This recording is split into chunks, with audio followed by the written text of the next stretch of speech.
Welcome to Open Range. I'm your host, Gary Emineth. Today we're going to be talking to Levi Bachmeier, who's just recently been appointed by Governor Armstrong to the Superintendent of the Department of Public Instruction for the state of North Dakota. As Kirsten Baszler heads out to Washington, D.C., working in the Trump administration. So I wanted to get a chance for the viewers to get to know Levi and understand what he's going to be thinking and what he wants to do over the next few years heading up that department. So Levi, welcome to Open Range. Great. Thanks so much for having me, Gary. So Levi, before I always start, I always like my viewers to get to know who we're talking to. Sure. So tell our viewers where you grew up, Yeah. who you are, do you have a family, and kind of what your passions are. Yeah, absolutely. That'd be great if you would. So North Dakota native, born and raised in West Fargo, graduated from the school system there, went off to Concordia College in Moorhead, Minnesota, where I studied education and coaching. I then started my career down on the Pine Ridge Reservation in South Dakota, teaching high school social studies and coaching football and track. Before I jumped on the Doug Burgum for Governor campaign in the spring of 2016. That took me through the campaign and into the governor's office that I served Governor Burgum as a policy advisor and eventually the policy director until returning back to West Fargo right before COVID struck and have been serving as the business manager, which is effectively the finance director of the school district. Ever since. I have a beautiful wife, Rachel, who's a principal at a high school in West Fargo, and we just actually welcomed our second daughter, Rosie, this summer. So her older sister, Lyndon, and herself keep us busy, but we're so incredibly blessed to have them and our dog, Shunka, in the house, which certainly keeps us busy.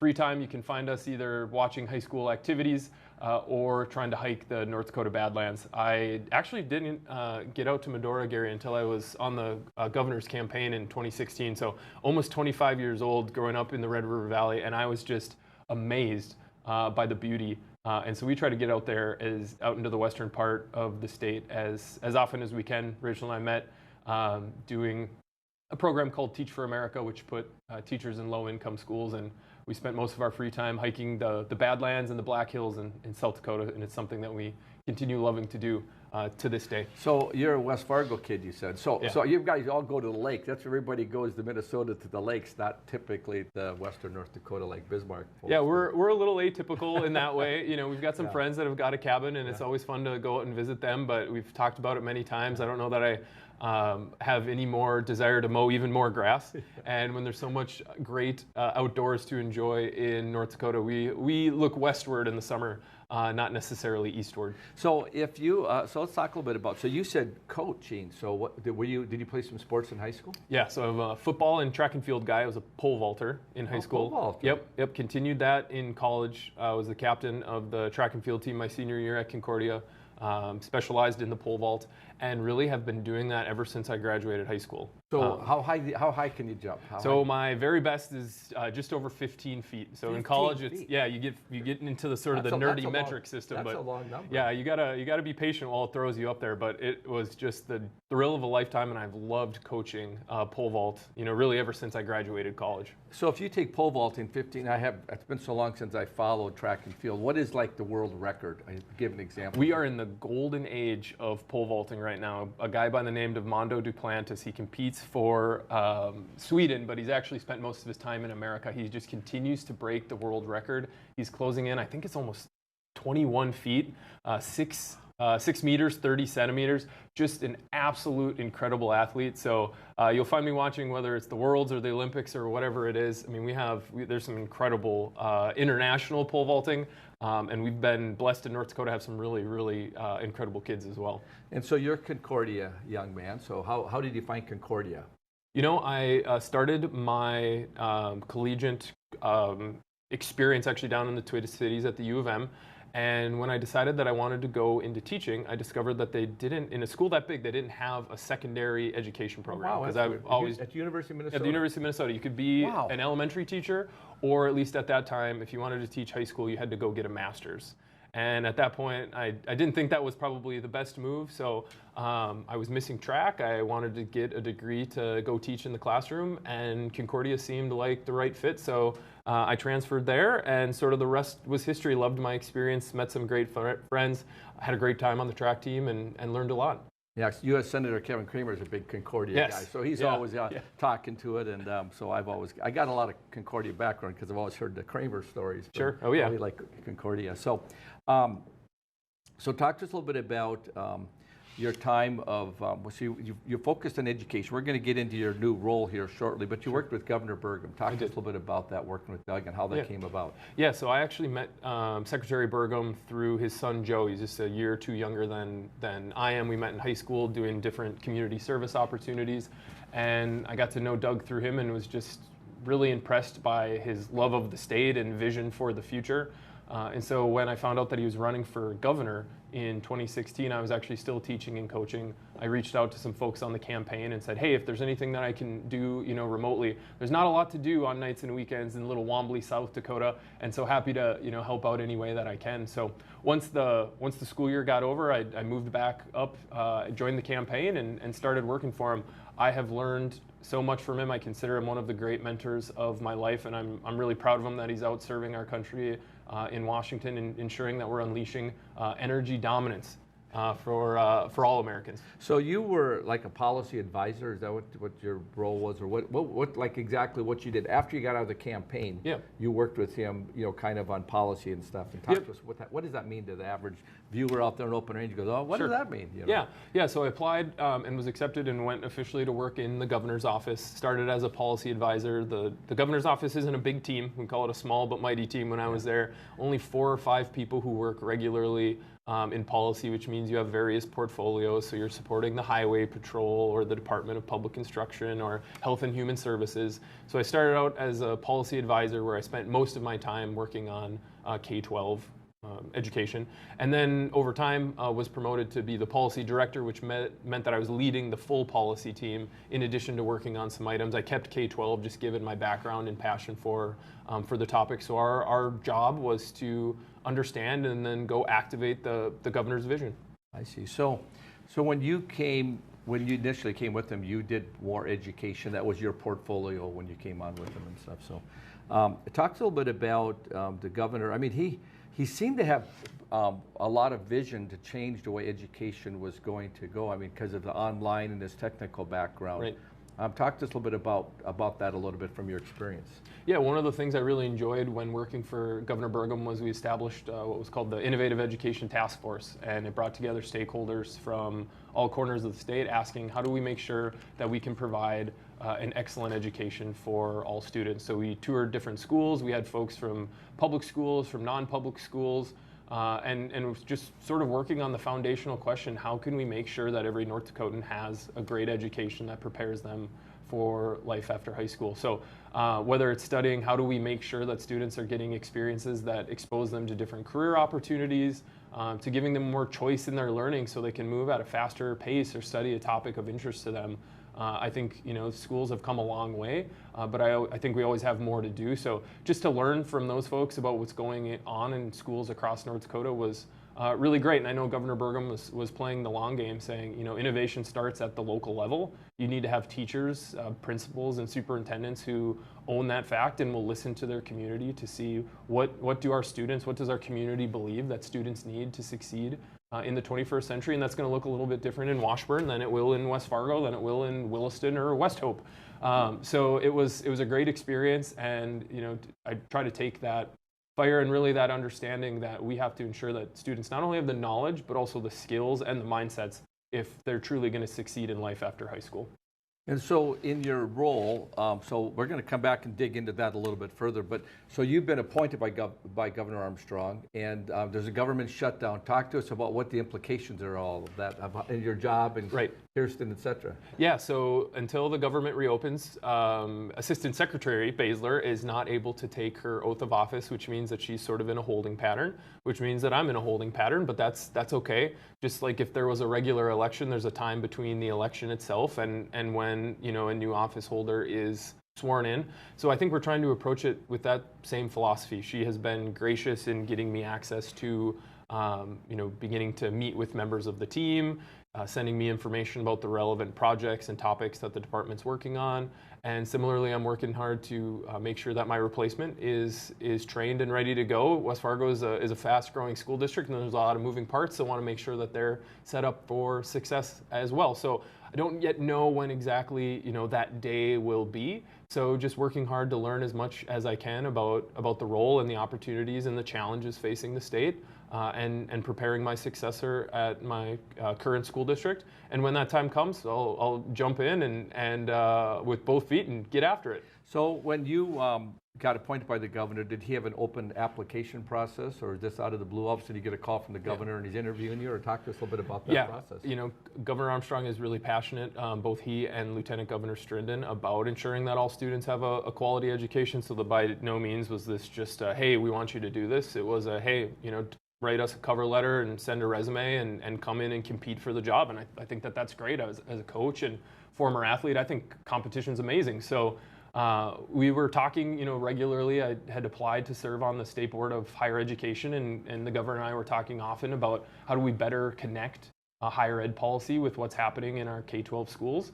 And one day when we were discussing it, he brought up, I don't know if it's of interest to you, but you'd have to compete for the job, but you should consider throwing your hat in the ring. So talked about it with my wife, prayed on it a lot, and thought that it would be an honor for the opportunity to serve all kids. I just loved Gary.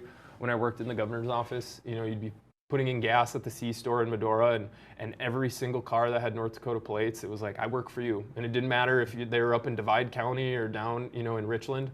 And so just the opportunity to sort of resume that service for all 53 North Dakota counties is just something that really excites me. So I'm excited to get started. Well, that's exciting. I mean, just the reality is when you haven't been elected, but eventually you'll probably run for re-election or other offices.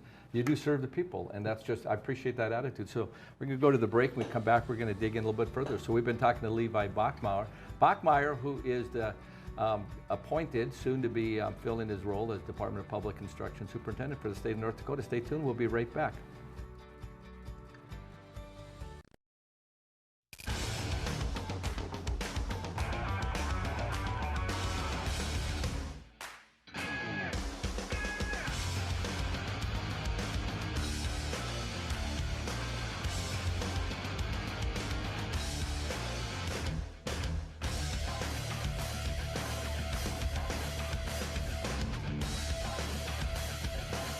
Stop out to our facility, Highway 22 South. Let us build a truck for you. Hello and welcome to the MHA Interpretive Center. It's the perfect stop along the Lewis and Clark Trail and the cultural hub of the Mandan, Hiraadza, and Arikara Nation. Nestled along the shores of Lake Sagagawea in Newtown, North Dakota, 1 mile west of the Four Bears Casino. You can enjoy amphitheater performances, art exhibitions, and educational workshops utilizing our Living Cultural Center. Enjoy some coffee, browse our gift shop, and learn about the original people of this land. Learn more at mhanation.com/interpretive center.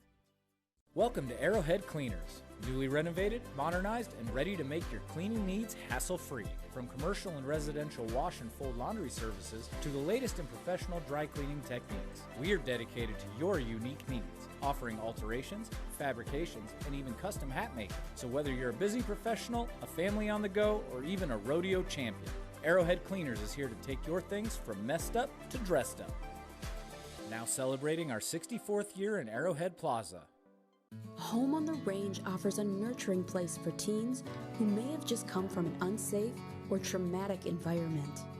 Here, they receive therapy and education services centered around animals, and the surrounding nature provides opportunities for work, fun, and healing. Life skills learned at Home on the Range are carried with residents when they return to the community with new talents and a greater appreciation for themselves and others. Are you dealing with arthritis, nerve and back pain, dry skin, or superficial wounds, but found no relief? Give Stewart's Natural Health a try. For over 4 decades, Stewart's Natural Health has been helping people and animals with herbal and natural oil lotions, ointments, and creams with a mission to help you relieve pain and feel your best using the power of nature. Discover the safe, drug-free solution to your pain, guaranteed or your money back. Visit stewartsnatural.health today. West River Equipment of Mandan is here to help you maintain peak productivity in your operation. As an authorized dealer for many high-quality equipment lines, we have the new and used equipment it takes to make your farming, ranching, or construction operation profitable and efficient. West River Equipment also has the parts on hand and the experienced technicians in our shop to get your equipment back in action fast. Find what you need at West River Equipment on Old Red Trail in Mandan.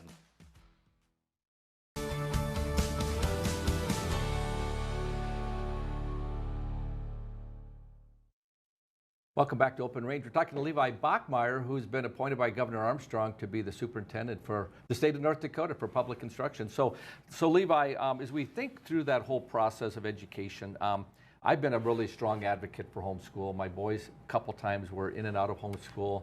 I lived in Phoenix for a while. Sure. The charter school system has just been phenomenal. North Dakota, as a whole is, excellent in education. Yep. And but the scores haven't been that great. COVID's messed up a lot of things. We can dig in that a little bit too. But sure. So what is your feeling about homeschool and charter schools and all that stuff? As you head up this department, which encompasses a lot of those areas, and some of the applications have to be applied to you, I guess, and get approval.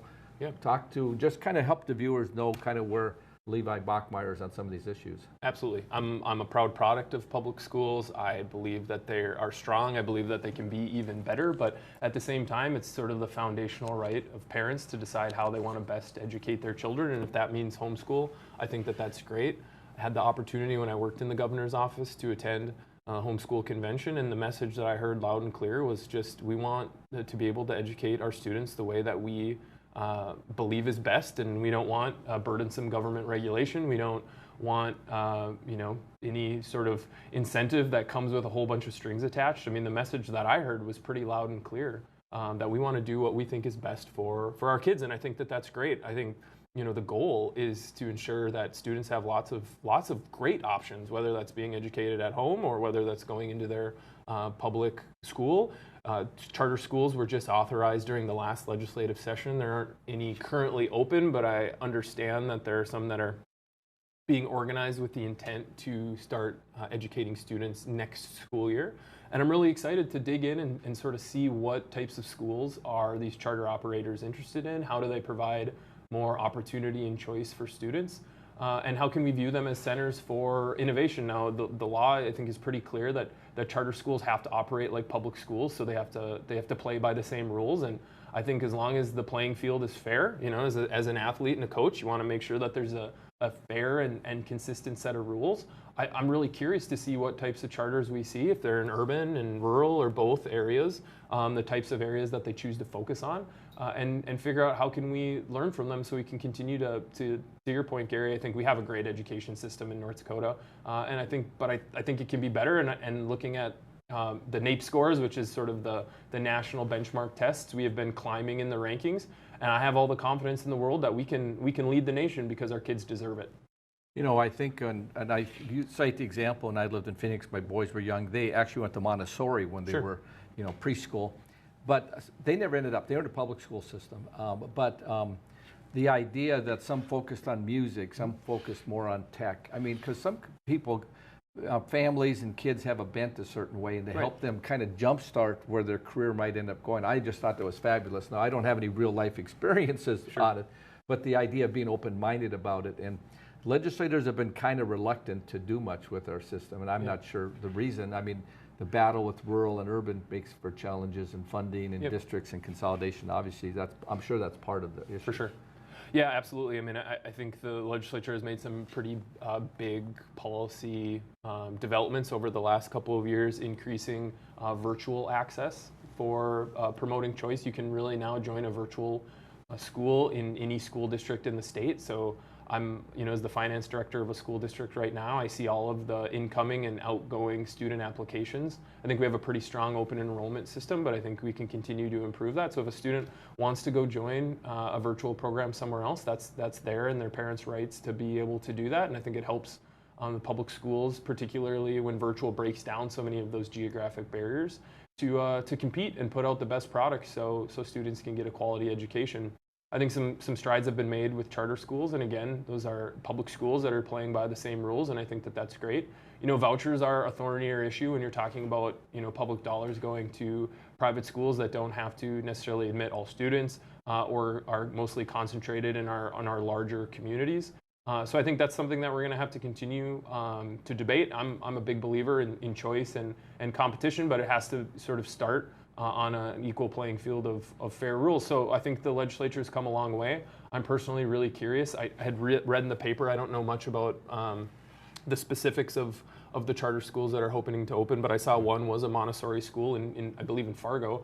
And I think that's great to see what the interest is out there. I think public schools can learn a lot based on what types of charters open, so we can see where student and family interest lies and continue to improve the overall system. I mean, I really view my role once I start as being sort of the chief trust builder between schools and the legislature, schools and their communities. And I think if we really want to go from good to great, that's what it's going to take. We're going to have to all be pointed in the same direction if we really do want to lead the nation, and I believe that we can. So if you take the kind of the school districts where they have a lot of autonomy to do their own thing, and yet policies set, and so often it comes from the federal government, really, doesn't it? Because there's money and strings attached, and they want programs, so they want us to go in a direction. The state has that same power.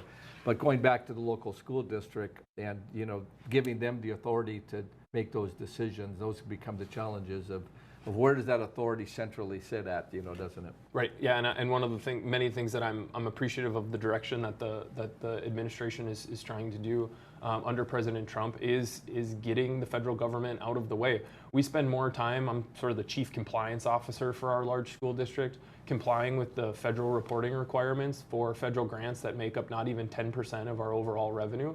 And so I think there's a lot of opportunity to further empower states and local communities, because I as a member of my local community want to be the one that my school board's listening to when it comes to figuring out the type of curriculum that's being used and the field trips that are being taken and the experiences and skills that students are building. I'm less interested in what Washington D.C. has to say about that. So I think directionally we're moving in the right direction. Under the president's leadership, I'm excited to see Superintendent Basler get out and bring some of that North Dakota common sense to Washington and hopefully make that vision a reality, because it's going to be the folks here in North Dakota and all of our local communities that are going to be the ones that understand what's best for our kids.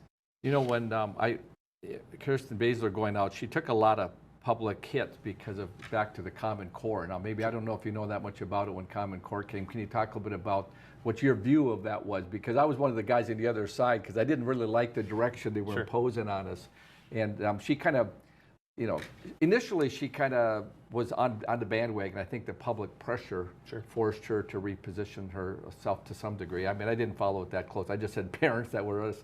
I would just hear them just ranting over it, Right. Talk to us a little bit about that. Yeah, I mean, generally... What you know. I mean, I'm not saying you know anything about it, but if you do, I'd love to hear your thoughts. Well, I mean, I can't speak to the specifics of what Superintendent Basler was thinking at the time. I can tell you that I think Common Core, as part of a sort of federal effort to nationalize education, is horrible. And so I think the underlying goal of elevating expectations is something that I think is great. And so while I think the aim was admirable in the sense that we want to continue to push schools to do better, to help kids learn more, it is fine. But when it comes off in sort of the sense of a one-size-fits-all set of standards, I'm pretty uninterested in what the state of New York wants their kids to learn. I'm very interested in what our families across North Dakota have to say. And so, I mean, as a general rule, I think, speaking specifically to Common Core and just generally, we should reject any and all forms of federalization of education, because we know what's best here in North Dakota. And I trust our teachers to give us feedback on where their students are doing well and where they need to improve. And I'm pretty uninterested in what a bureaucrat in D.C. has to say about it. What's your take on where you think the Trump administration's going with education department? At one point, it was like, let's just get rid of it, but it doesn't seem like it, because there's so much influence it does have, and there's necessary for distributed funds, et cetera. Do you have any sense of that at all? Because I have zero background. Sure. Yeah, I mean, I did a fellowship actually in the Department of Education in between my 2 years of teaching high school, so I had an opportunity to work there. I still don't entirely know what everyone does or did there, so I think the debate about the Department of Education is a little bit more smoke than substance. I certainly am not shedding any tears about reducing its head count. As I didn't know what everyone was doing all day. I do know, working in a school district right now, that those funds that are made available, particularly for our students with disabilities, for our students who are learning in low-income schools, those are really important to help them succeed. And there's certainly a due process component, ensuring that all students, particularly our students with disabilities, are given due process and have access to a public education. That's not to say all of those things couldn't happen in other departments like Treasury or Health and Human Services or the Department of Justice. So I think we can preserve the most important parts of what the Department of Education does, but I certainly don't think we have to look and say, well, there were 4,000 FTEs when this whole debate started, and so if there's anything less than 4,000 FTEs, our students are being robbed. I couldn't think anything's farther from the truth. I certainly, other than those important funds that are made available to schools, I think we should put those dollars in the hands of our school boards and our school leaders and our teachers to figure out how to best support those vulnerable students, and I think the federal government should get out of the way. So I don't think Congress will ever have the votes to completely abolish the Department of Education. I certainly wouldn't shed a tear if they did, as long as those important services were moved elsewhere. But at the end of the day, I think the people's feelings on the Department of Ed, I think, sort of stem to what they believe the role of the federal government is in education. And I, like I said, have no interest in the federal government telling us what to do. So you certainly won't see me shedding any tears if they decide to reduce its role. Well, I think of the whole funding of the government, and I mean, they've had taken some issues where if you're disabled or you got learning disabilities or whatever. I had a son who wasn't a very good reader. Sure. Excuse me, and he was, we pulled him up. My wife homeschooled him, and we put him with the tutor for a season. And it's like he was really good in math, but it didn't show it because he couldn't do a reading problem very well, like Sure. in about the fourth grade. Well, if you can't read well, you can't reason Right. through that. And so the fact that the state allowed us to pull our son out and to put him back in, those become such important functions for families.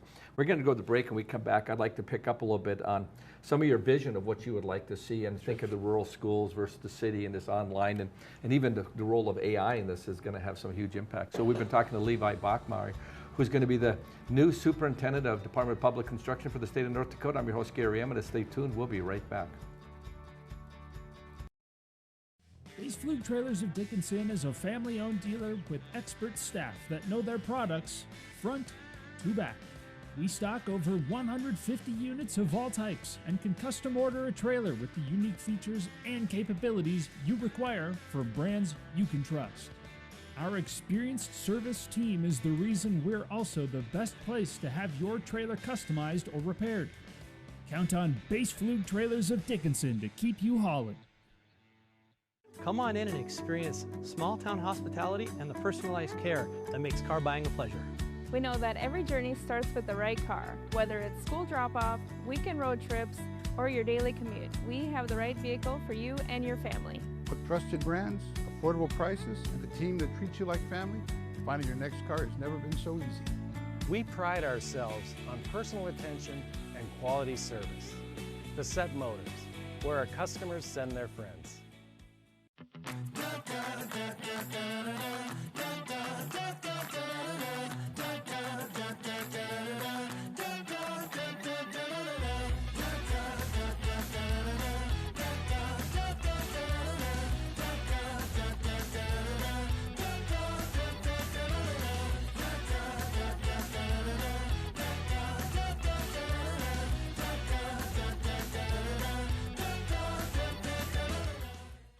Yeah, U.S. Cattlemen is a member organization that each member has a vote in anything we do with policy.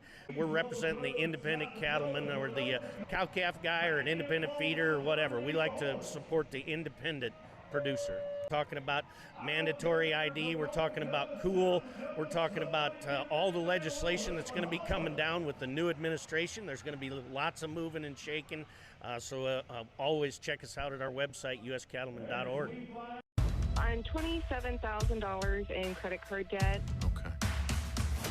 You have to radically do something different, because if you keep doing what you've been doing, you're going to keep getting what you've been getting. Now's not the time to be doing math. The time to be doing math was when we didn't go into $200,000 of debt. If you are freaked out and you're stuck in these debt payments and you think it has to be a part of your life, it doesn't.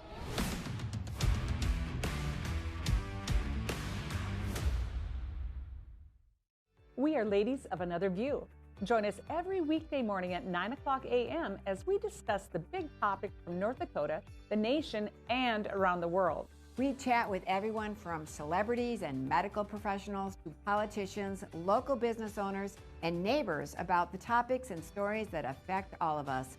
We are unscripted and uncensored real news from real people. So join us every weekday morning for Ladies of Another View on Beck.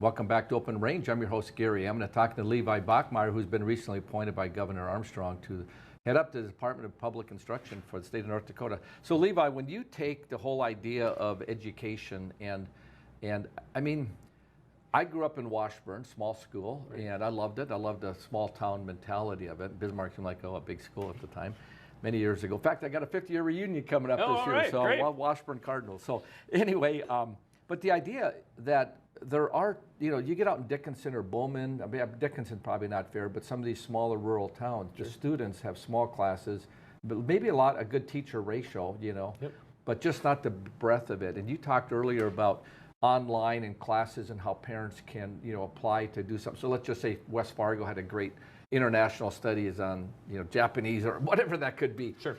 Talk to us about how that works and what you know about that for parents out there watching the show to say, I'd like to have my kids have more opportunity because, our future is tied into the kids. Our future is not me, it's you and your children. And talk to us about some of those tools that you're familiar with so parents can kind of say, hey, I need to figure out how to get involved with that. Yeah, absolutely. And again, I think the law has been organized as a way to try to give parents and students as much choice as possible. So you talk about homeschool, for instance, the parent that's providing the education feels comfortable with 90% of the content, but maybe it comes to participating in the band or taking an advanced placement sociology course or something that they just may not feel as comfortable with. You're able to enroll your student in the public school, and if you live nearby, they can attend in person, or not all, but many school districts offer a virtual academy. West Fargo has 3, one for elementary, middle, and high school students. And so you could also use that to supplement the instruction that you're providing at home. One of the duties of the state superintendent is to oversee the Center for Distance Education, which is essentially the state's virtual school. And I think parents should look hard into the offerings that are available there. They should look hard into the course of study that's available at their public school. And I see it pretty regularly at the school district that I'm working at. Parents will send their child in for 1 or 2 classes a day, and then they'll continue to provide their education at home. And again, I think that's great. I think we want as many parents to want to send their kids to public schools because they think that they're excellent. But at the end of the day, that choice is the parents. And so making sure that it's as easy and as flexible as possible if parents want to provide a homeschool education and supplement that with some virtual instruction and then perhaps some on-site public instruction and sort of build the educational experience for their student that fits their needs best. So I think we've made a lot of ground in that sort of respect, and it's something that I hope to continue to build on because no one should be opposed to choice. I think the more that we can empower and engage parents, the better, because when schools are sticking to the basics, doing the blocking and tackling of knowledge, skills, and mindsets, and they're working hand in hand with their families, great things happen. And I think one of the reasons why North Dakota has such strong schools is because we have such strong communities, we have such strong families that are involved and supportive. So you can't be a great state without great schools. And you really can't be a great school without, an engaged and supportive community. So I'm honored, to be able to do this work and want to continue to ensure that what has made us so strong continues, and that we work to get better. Because one of my least favorite things on earth is complacency, and I just have such deep respect for the work that educators do each and every day. And so that's not to say you just have to work more and more hours, but like we talked about, whether it's artificial intelligence or just continuing to follow up on things like the science of reading, how do we just do better? I'm a track coach, so it doesn't mean if you want to improve, you just have to run more and more miles. It's being smart about how you're training, it's being focused, it's learning. and it's being as intentional as you can to do the best work and just coming in with the mindset each and every day that I have an opportunity to improve. And when it comes to our public schools, that means I have the opportunity to serve children and give them an opportunity to succeed in life. And I think that's one of the most honorable things that can be done. I think education is one of the great sort of solemn professions out there, and I'm excited to support our teachers to ensure that we have continue to have a good school system, and like I said, I think we can lead the country. Well, I think when you look at it, I mean, other than mom and dads and maybe aunts and uncles or parents' best friend, the next family, because I read a book many years ago called The Wonder of Boys, and I think his name was Michael Gurian, maybe 40 years ago. But he talked about there's like 3 tribes, if he referred to them as, and the first was mom and dad and best friends and aunts and uncles, maybe, or grandparents, and then the next one really falls into coaches and teachers and or maybe a Sunday school teacher, and the influence that they have.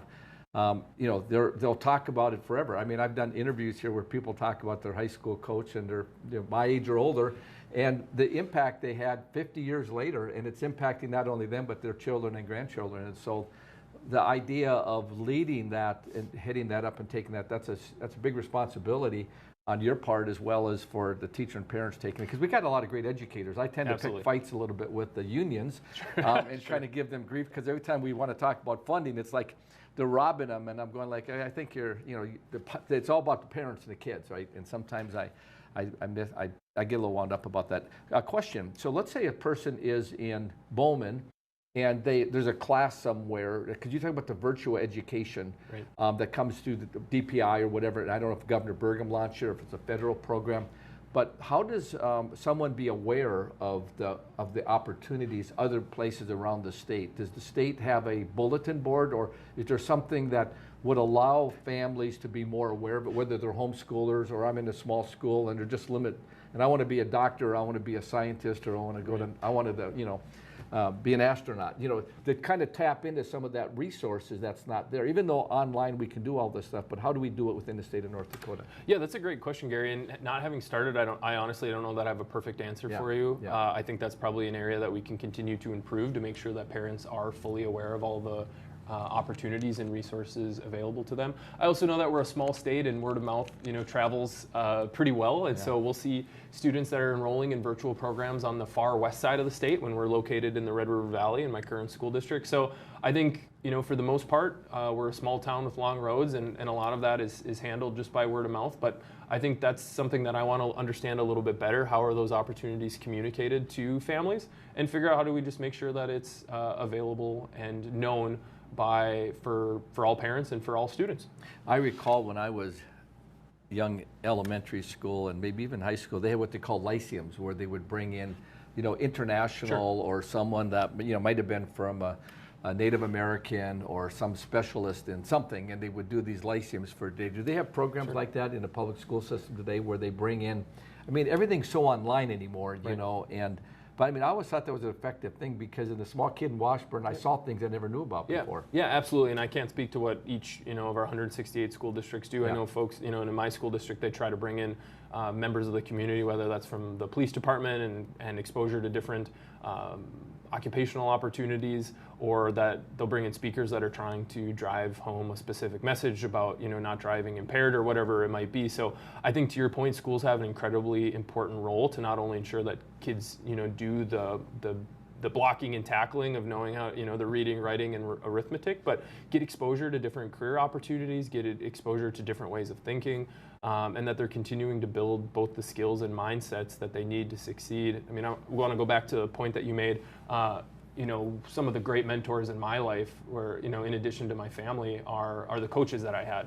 I think about my high school track and field coach is a mentor of mine. I consider him one of the great men in my life. I look up to him and really tried to emulate, what he did for me as a student each and every day, as a pole vault coach myself. And it comes down to not only, to your point, we respect the great coaches in our lives and the teachers, not only because of the information that they imparted upon us, but the skills that we built under their care and the mindsets they developed. And that's often, someone who just was relentless in believing in those young people. So I think if we can take that sort of same mixture of high expectations and hard work and common sense and make sure that kids are developing, those foundational knowledge, skills, and the mindsets that they believe that they can go out and be successful. I mean, that's sort of the secret sauce. So it's going to be what's happening in the classroom. It's going to be what's happening in activities. I'm a sports guy. My wife's an art gal. And so I'm here to promote all types of activities. If theater is your thing, that's great.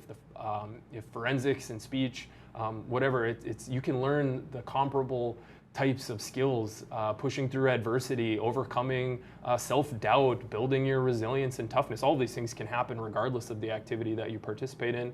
We make sure that kids are involved in their communities and learn about the opportunities and challenges of the places that they call home. And I think that's part of working to ensure that we try to retain as many of these kids in North Dakota as possible. We've got declining birth rates, and our school system is actually going to start to shrink. And so if we want to make sure that we're not only developing strong citizens, but ensuring that our economy is prepared for the future, we need to give students both a reason to stay or a reason to come back. And understanding just how wonderful North Dakota is, I think, should also be part of the conversation. Well, I think what happens is, it's great that so many young people are back, because obviously you got to give a lot of tribute to the energy industry, and my hat's off to what they've done. I think it's funny, I've interviewed Dick Army, who is former majority leader. I did 6 hours with him, and majority leader during the Newt Gingrich era and his era, I guess I would say. But and then I'm doing his brother Charlie Army now, who was general manager for the St. Louis Rams. And so here's a couple outstanding North Dakotans, grew up in a small town, Canada, North Dakota. But Charlie this last week said, well, because he was an athlete, and I said, well, Dick, they played sports hockey together all in high school when he got to college. He said, well, Dick was a theater guy. He did plays and all that kind of stuff. And the idea of creating that diversity in the program is so important, because everybody has different interests, right? Absolutely. And we're not always going to spend our whole life in North Dakota. I want to, when we go back, we're going to head into the break, and I'd like to come back and talk about in the last segment a little bit about what is your focus. I mean, obviously, you're still getting in swing to the job, but so you say on day one, I want to hit the ground running. Right. What would those priorities that parents across the state are going to be looking at, and the whole idea of what your goals will be, even though they're probably still being defined, that you can, and so people can kind of get their head around how to support you, encourage you, and to reach out to you. So we've been talking to Levi Bachmeier, who is going to be the soon-to-be Superintendent of the Department of Public Instruction for the state of North Dakota, appointed by Governor Armstrong. Stay tuned, we'll be right back. Hey y'all, it's Trent on the loose. I want to tell you, Lady Blue and I, we got a lot of miles together, but you know what? You and I got a lot of miles together as well. And all I want to do is bring to you the information on how we maintain a domestic supply of food and fuel for future generations. So I'm going to continue to travel the world and unearth the stories that make it possible that we can live in a free United States of America. Welcome to Arrowhead Cleaners. Newly renovated, modernized, and ready to make your cleaning needs hassle-free. From commercial and residential wash and fold laundry services to the latest in professional dry cleaning techniques, we are dedicated to your unique needs, offering alterations, fabrications, and even custom hat making. So whether you're a busy professional, a family on the go, or even a rodeo champion, Arrowhead Cleaners is here to take your things from messed up to dressed up. Now celebrating our 64th year in Arrowhead Plaza. Are you dealing with arthritis, nerve and back pain, dry skin, or superficial wounds, but found no relief? Give Stewart's Natural Health a try. For over 4 decades, Stewart's Natural Health has been helping people and animals with herbal and natural oil lotions, ointments, and creams with a mission to help you relieve pain and feel your best using the power of nature. Discover the safe, drug-free solution to your pain, guaranteed or your money back. Visit stewartsnatural.health today. We are the St. Mary Sisters. We are building a new facility here in Bismarck, North Dakota, for the sake of training young women to be courageous teachers in this state. The sisters will educate the younger generation to be fully alive through truth and discipline. The sisters' life of devotion and joy will make a positive difference in your community. Check out what we're up to, see what's going on, and join our mission to make a difference in the lives of the children of North Dakota. Ashley, North Dakota is where life moves a little slower, but never gets dull. From hunting, camping, and fishing to safe streets where kids can be kids, this is the best of small town living. And Ashley offers everything you need, from healthcare to hardware to countless ways to stay active. Here, we've invested in our future with major upgrades to roads, parks, and education. Whether you're here for the day or here for life, you'll find Ashley's where you ought to be. There's never been a better time to rediscover the style, reliability, and all-season, all-terrain fun of the all-new Nissan lineup at the new and improved Ryan Nissan.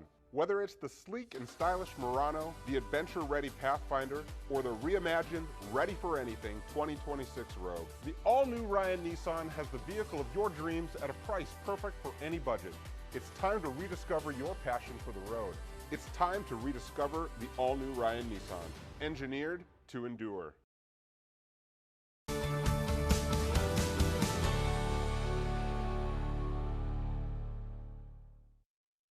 Welcome back to Open Range. I'm your host, Gary Emineth, talking to Levi Bachmeier, who's going to be heading up the Department of Public Instruction for the state of North Dakota. So Levi, for the break, I wanted to dig into it, and I didn't want to ask you right as we were going into the break, what are some of your visions for what you intend to instill or bring to the new job you're going to have heading up to the Department of Public Instruction? Yeah, I mean, I'm trying to approach this sort of like the state's all of the above energy approach. We need to focus not only on knowledge, where I think we can lead the country when it looks at sort of national test scores, but not just get lost in that, you know, to our conversation earlier about coaching and the supports and the mentorship, making sure that students have the skills that they need to succeed. We've got a great framework through the Department of Career and Technical Education. They're called Career Ready Practices. And a lot of these things were pretty basic for North Dakotans, you know, decades ago when you're growing up on the farm and life was just a little bit tougher back then. But making sure that kids can do the important basic things that are necessary, whether that's interpersonal communication, timeliness. You know, I think my wife and I were talking earlier, she's got a bulletin board in her high school trying to assess, do kids know how to change a tire and change their own oil and know where, they don't necessarily have to be a tax pro, but know where to go to figure out how to file your taxes and what that all entails. So I think as long as we stick to the basics, I think we can do well in the traditional academic skills that our students need, but we can also develop those North Dakota skills that they'll have to rely on. I rely on the lessons that I learned, you know, on the football field or on the pole vault runway every day, just as much as I, you know, lean on the information that I learned while I was in school. So I think it's an all of the above approach. We need mindsets where kids have grit and that they value hard work, and those are things that I know families are instilling in their young people. They should be reinforced in their schools. Those universal mindsets, I think, are really, really important. And I think if we can do all those things, we'll continue to evolve. You know, our economy is changing. We were talking a little bit about AI earlier. You know, AI being neither good nor bad, it's inevitable, and we should be making sure that it's as U.S. versus Chinese-based as possible, and make sure that students know how that's going to change their workforce. So those are a couple of, you know, the ideas that I have, you know, sort of rattling around in my head, or just the basic, how do I approach the work, you know, common sense, hard work, and really just focusing on high expectations. I'm a big guy, you know, who believes in getting in the truck and getting out and listening to people. So I'll be visiting all 168 school districts as quickly as I can in all 53 counties, in addition to the work that has to be done in Bismarck. And I want to hear from teachers, I want to hear from parents, I want to hear from students what's going well and where can we be better. Because again, if we're going to go from good to truly great, it's going to take everybody working together and having a shared vision of success. I mean, you look at the Bison football team. You know, I've actually been studying them over the last couple of weeks. What about their culture makes them so good? It's not only having great players on the field, like we have great teachers. It's a culture. People won't enter the transfer portal because they want to be a part of something really special. And so that's something that I hope that we can continue to develop in our culture of education in North Dakota, where people are proud to be a part of it and we do incredible things. Well, you know, I think what's so important, and I had a thought while you were chatting. I think Ed Schaefer, when he was governor, had capital for a day, and I think some of the other governors kind of did their own version of it at different junctures.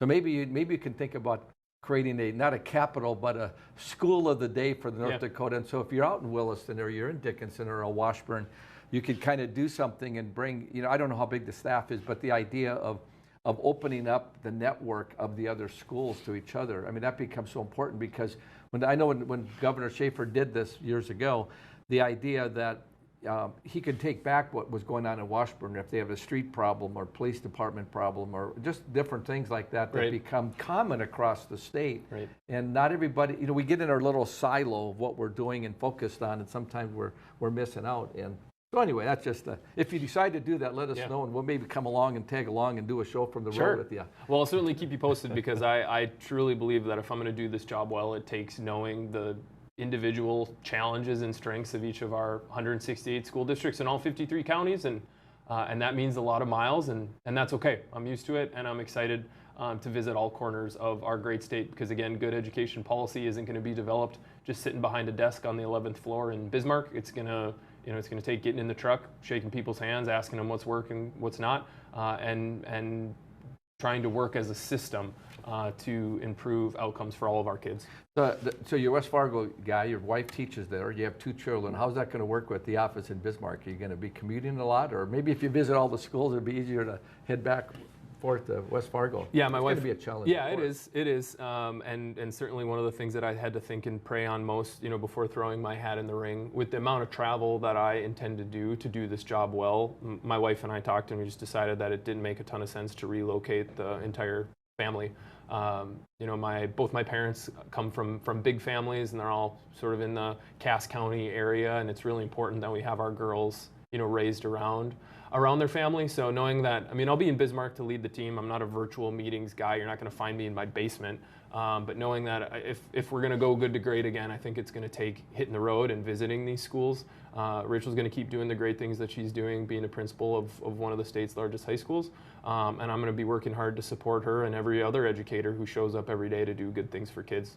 And so how big is, maybe you don't know all the numbers, but what's the size of the staffing for Department of Public Instruction for North Dakota? So there are sort of 5 entities within the umbrella of the state superintendent. You have the Department of Public Instruction itself. That's got a little bit less than 90 employees. Then there's the State Library, which is located on the Capitol grounds. There's the Center for Distance Education, which is based out of Fargo. And then there's 2 schools for the Hard of Hearing and Vision Services. One's located in Devils Lake and one is located in Grand Forks. So I believe the main team that's based out of Bismarck is just slightly under 90. I think there's just over 30 folks working at the Center for Distance Ed in Fargo, and then several others working at the library and the 2 specialized schools in Grand Forks and Devils Lake. So really it is a system-wide approach with offices all over the state, and I want to make sure that all of those folks working in all of those offices feel the same level of support that the DPI team does. But that's where I'll be spending most of my time. That's the team that I'm really looking forward to working with. I just really enjoyed the folks that I had the chance to work with when I was in the governor's office. A lot of them are still there, are in positions of leadership, and so to be able to join that team and hopefully we can continue to push things to even a higher level is really exciting. So I'm excited to get to know. I've actually got a Teams call with the full DPI team tomorrow to start to get to know them a little bit better, and we'll be making, regardless of when the government reopens, a lot of trips out to Bismarck to sort of get set up in a little side desk and start meeting with folks so I can hit the ground running when that time comes and understand what's working well and what needs to be better and just build relationships with the team, because just like we need quality trusting relationships between students and teachers and administrators and administrators in the department. I have an obligation to my team to make sure that they know me and feel supported in the important work that they're doing. When you I haven't done my research yet, but when would you be up for re-election again? So you get appointed by the governor and you run your own department, so you don't report into the governor other than he appointed you to the position, interviewed you because of the vacancy, correct? Right. So you'll be your own head, running your own show. And when would you be up for re-election? Yeah, so I'm really grateful for the governor's trust in me, and will expect to work hard to build that same level of trust with every North Dakotan across the state. Superintendent Baszler was elected on the general election ballot in 2024, so normally that term would go through the 2028 ballot. Since the appointment is occurring before the 2026 election, would have to run next year to finish the 2-year term and then rejoin sort of the normal cycle in 2028, if that makes sense. So you're going to have 2 elections back to back. So you're going to have to run 2 back to back. Right. Oh, wow. Right. And I think that's great. I guess I knew that, but Yeah, as Yep. a former chairman, I should know that. Yeah, yeah. The governor, is able to do more or less an interim appointment, but then the voters have to have an opportunity to have their voices heard. So it would be an immediate sort of 26, and then a regular election in 2028. So you're going to go right into a campaign cycle almost immediately then. Yeah, I'm still really focusing on learning and doing the job well, with the belief that if you do the job well, the politics will take care of itself. So I haven't spent a ton of time thinking about the campaign yet, but that's something that I'm going to probably need to start working on here pretty soon. Well, and I just think of the timing of it and what's going on with the whole political side of it, the party, and there's just a little bit of infighting going on in Kirsten and the conservatives. And where would you put yourself in the spectrum of the ideology of where you're at? So a viewer out there, a lot of the viewers on Beck, at least my show, are reasonably conservative. Yep, absolutely. Not all are. Yep.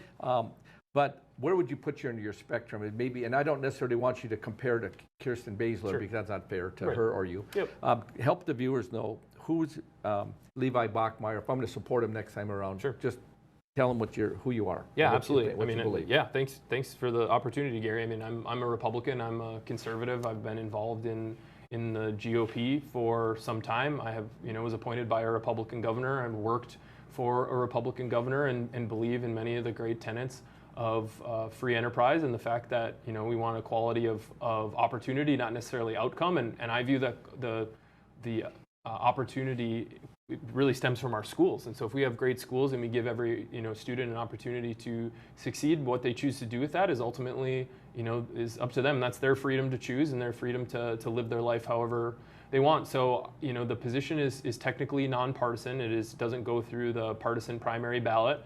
And while I think the surest way to upset parents or just members of the North Dakota community is to have anyone feel like our schools are political, and I think that's part of the reason why public schools have had a little bit of a rough go these last couple years. I mean, Governor Youngkin in Virginia essentially won the governor's office based on frustration that parents were feeling with the education system in Virginia. I think we're really blessed. We don't have those same issues here in North Dakota, but I think we need to make sure that our schools are not political. And that we're exposing students to ideas and learning how to disagree in a constructive way.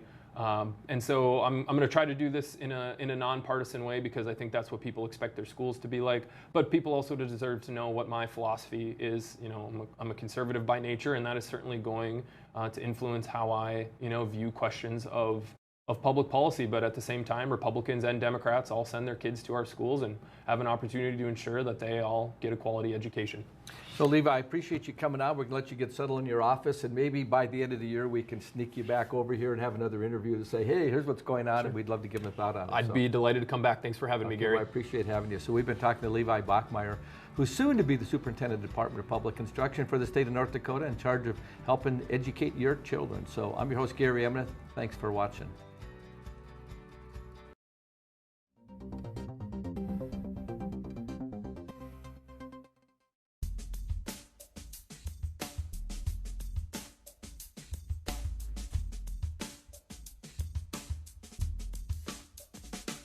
Come on in and experience small town hospitality and the personalized care that makes car buying a pleasure. We know that every journey starts with the right car. Whether it's school drop-off, weekend road trips, or your daily commute, we have the right vehicle for you and your family. With trusted brands, affordable prices, and a team that treats you like family, finding your next car has never been so easy. We pride ourselves on personal attention and quality service. The Set Motors, where our customers send their friends. Now you can have the personalized forecast at your fingertips when you need it. Beck's exclusive Weather Insight is information tailored to you. Radar, weather alerts, forecasts, and videos. Download the free Weather on Beck News app. Search your app store now.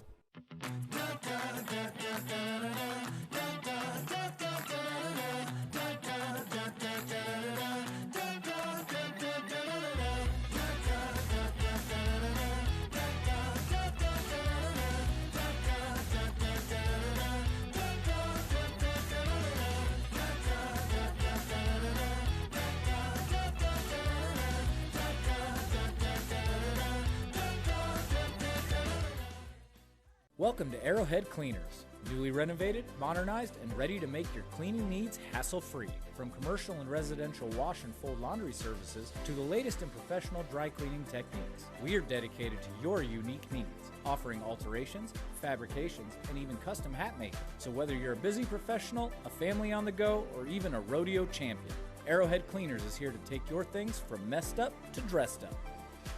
Now celebrating our 64th year in Arrowhead Plaza.